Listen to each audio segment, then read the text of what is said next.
moving on. I must have missed the memo. Well, let's not waste any time and let's recap the rest of the show because there are more important people than Tommy Cardoza. There are? Well, I can't even say that. Don't tell him that. I know. He'll fire you. I apologize right away for saying that. So we start off with Roundup, Roberto Dianlis, Panic 420, and the bitch, Amy Kachira. The bitch is gone as Panic 420 wins this triple threat match. That's all I can say about that. Then we got the debut of Mud versus Flip. And no winner. It's a time limit draw. Mud's gone, though. Mud's gone.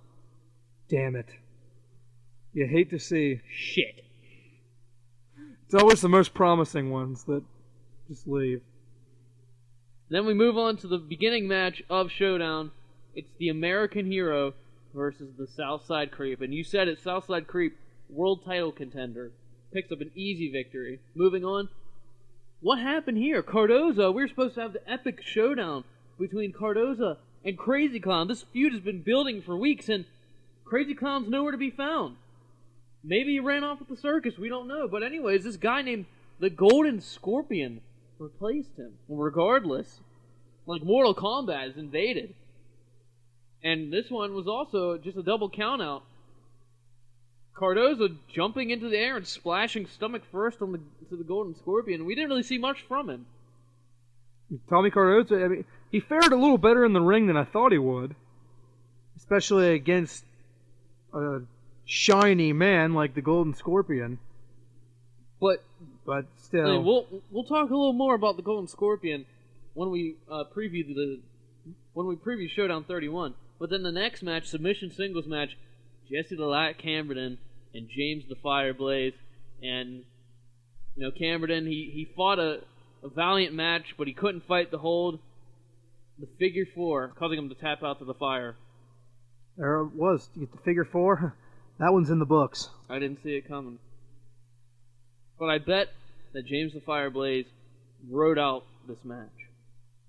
Think so? Yeah, he probably had every part of this match planned in detail. Great detail. He knew how this was going to go. For how long do you suppose?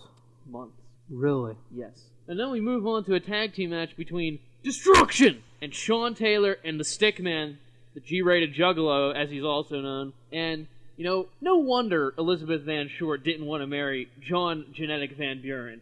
The guy's a murderer. He murdered his last wife. Why the hell would it be any different with Elizabeth?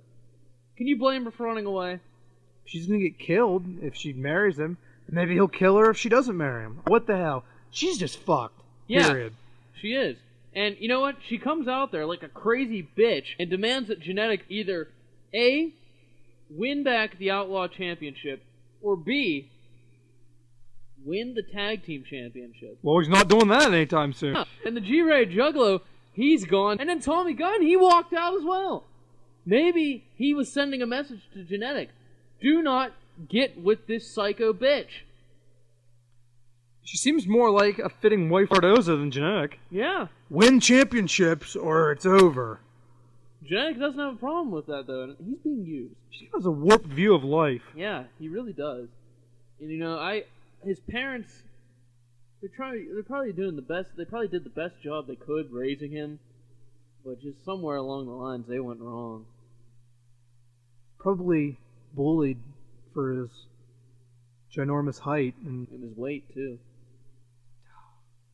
So I mean, kids these days. Destruction doesn't exist. Sean Taylor and the Juggalo gone. Genetic is the only one that remains, and he's gonna have to turn his sights to taking out Psycho McCullough and the Outlaw Championship, or else no Van Short for him.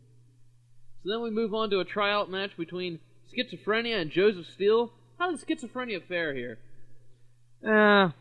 Count it out. Count out. He didn't get pinned though. And does he receive a next? Does he get a next tryout?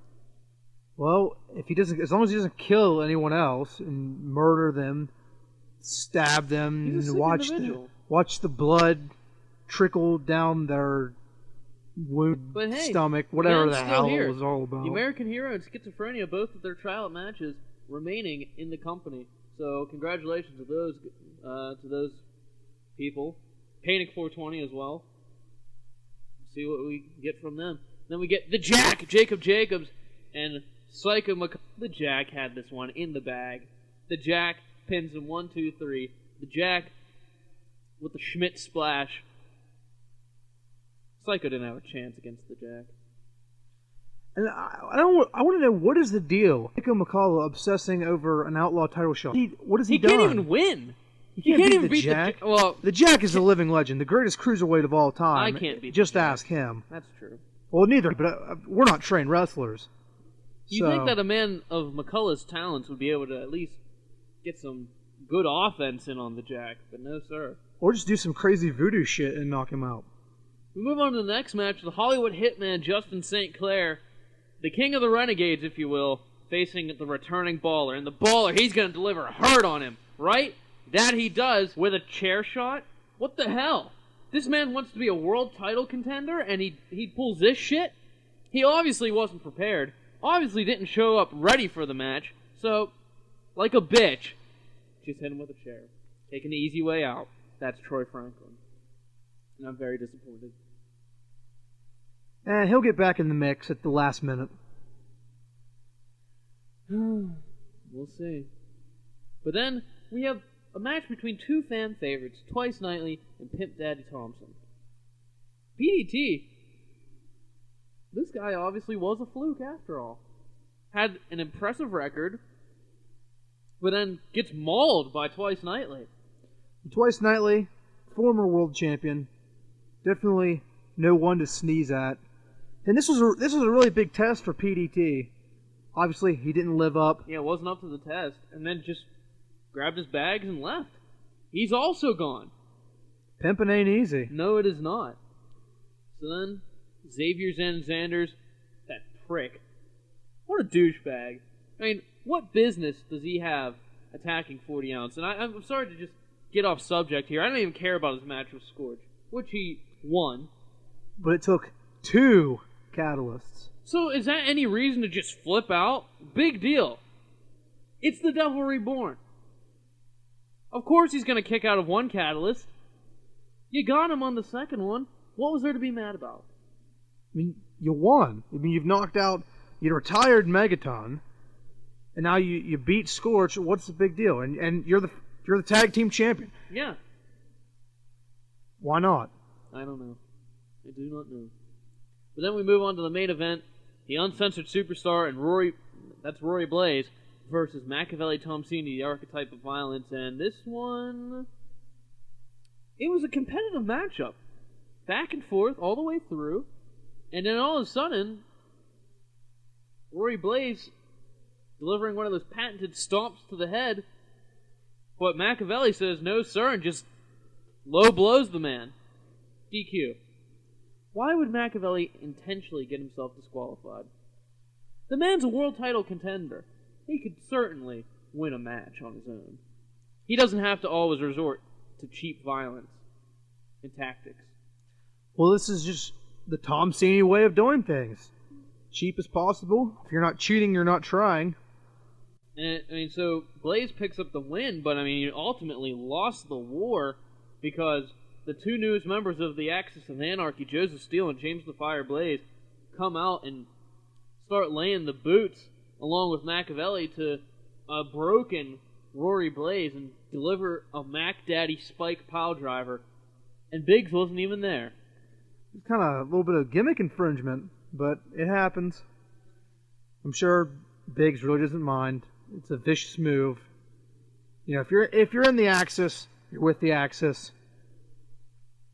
You know, steal the catchphrases, do the moves, whatever. It doesn't matter. I mean, with James the Fire Blaze's involvement here, I think we could be seeing the beginning of a new chapter for James Blaze.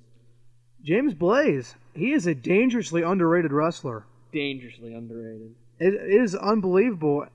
I think his new nickname should be DUW. The Dangerously Underrated Wrestler. James the Fire. I like it. I like it.